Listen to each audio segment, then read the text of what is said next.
The following text is widely known as Liber Librae and has been attributed to Aleister Crowley, mistakenly so. The text originally was a flying roll of the Hermetical Order of the Golden Dawn, at least to the sources to which I was connected, though it is quite irrelevant. I regard the text, the Liber Librae, as it is known, as one of the most fundamental and important spiritual ethics that I know. It was one of the earliest texts of the order into which I was initiated, I was reading, and sums up all the ideas of the Order of the Golden Dawn and its spiritual ethicality.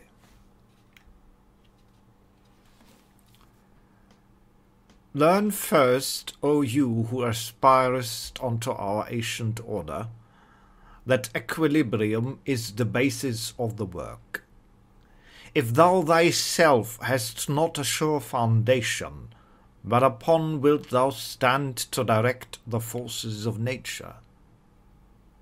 Know then that a man is born into this world amidst the darkness of matter and the strife of contending forces, so must his first endeavour be to seek the light through their reconciliation.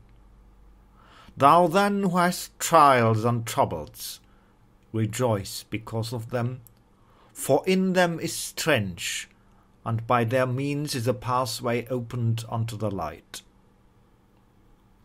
How should it be otherwise, O man, whose life is but a day in eternity, a drop in the ocean of time? How, were thy trials not many, couldst thou purge thy soul from the dross of earth? Is it but now that the higher life is beset with dangers and difficulties? Has it not ever been with the sages and hierophants of the past? They have been persecuted and reviled. They have been tormented of man. Yet through this also their glory increased.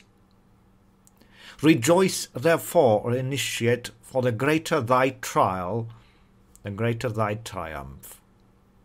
When men shall revile thee, speak against thee falsely, has not the Master said, Blessed art thou? Yet, O aspirant, let thy victories bring thee not vanity, for with the increase of knowledge should come the increase of wisdom. He who knows little thinketh he knoweth much, but he who knoweth much has learned his own ignorance. Seest thou a wise man in his own conceit? There is more hope of a fool than of him. Be not hasty to condemn others. How knowest thou that in their place thou couldst have resisted the temptation? And even if it were so, why shouldst thou despise one who is weaker than thyself? Therefore, thou who desirest magical gifts, be sure that thy soul is firm and steadfast, for it is by the flattering of thy weaknesses that the weak ones will gain power over thee. Humble thyself before thyself, yet fear neither man nor spirit. Fear is failure, and the forerunner of failure, and courage is the beginning of wisdom. Therefore fear not the spirits, but be firm and courteous with them. For thou hast no right to despise or revile them, and this too may lead thee astray. Command and banish them, curse them by the great names if need be, but neither mock nor revile them, for so assuredly wilt thou be led into error. A man is what he maketh himself within the limits fixed by his inherited destiny. He is a part of all mankind. His actions affect not only what he calls himself, but also the whole universe. Worship and neglect not the physical body, which is thy temporary connection with the outer and material world. Therefore let thy mental equilibrium be above disturbance by material events. Strengthen and control the animal passions. Discipline the emotions and the reason. Nourish the higher aspirations. Do good unto others for its own sake, not for reward, not for gratitude from them, not for sympathy.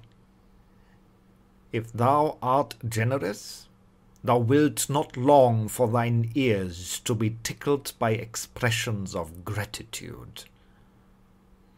Remember that unbalanced force is evil, that unbalanced severity is but cruelty and oppression, but that also unbalanced mercy is but weakness, which would allow and abet evil.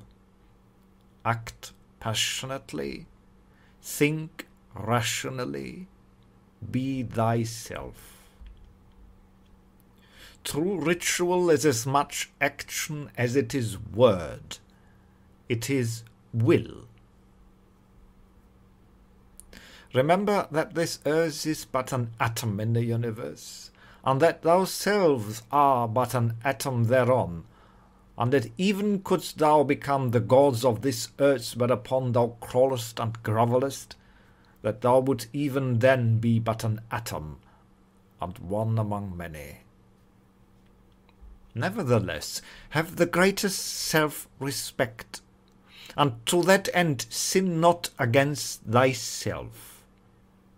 The sin, which is unpardonable, is knowingly and wilfully to reject truth, to fear knowledge, lest that knowledge pander not thy prejudices.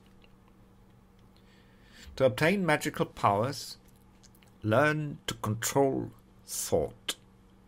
Admit only those ideas that are in harmony with the end desired, and not every stray and contradictory idea that presents itself. Fixed thought is a means to an end.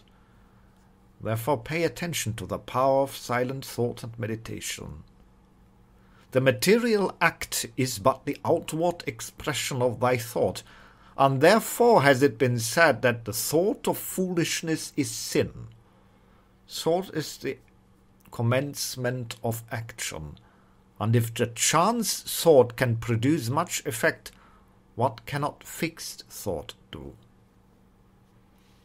Therefore, as has already been said, establish thyself firmly in the equilibrium of the forces, in the center of the cross of the elements, that cross from whose center the creative word issued in the birth of the dawning universe. Therefore, be prompt and active as the sylphs, but avoid frivolity and caprice. Be energetic and strong like the salamanders, but avoid irritability and ferocity. Be flexible and attentive to images like the Undines, but avoid idleness and changeability. Be laborious and patient like the gnomes, but avoid grossness and avarice. Thou gradually develop the powers of thy soul, and fit thyself to command the spirit of the elements. For wert thou to summon the gnomes to pander thine avarice, thou wouldst no longer command them, but they would command thee. Wouldst thou abuse the pure beings of the woods and mountains to fill thy coffer and satisfy thy hunger of gold? Wouldst thou debase the spirits of the living fire to serve thy wrath and hatred? Wouldst thou violate the purity of the souls of waters to pander to thy lusts and debauchery? Wouldst thou force the spirits of the evening breeze to minister to thy folly and caprice? No, with such desires thou canst but attract the weak, not the strong, and in the case the weak will have power over thee.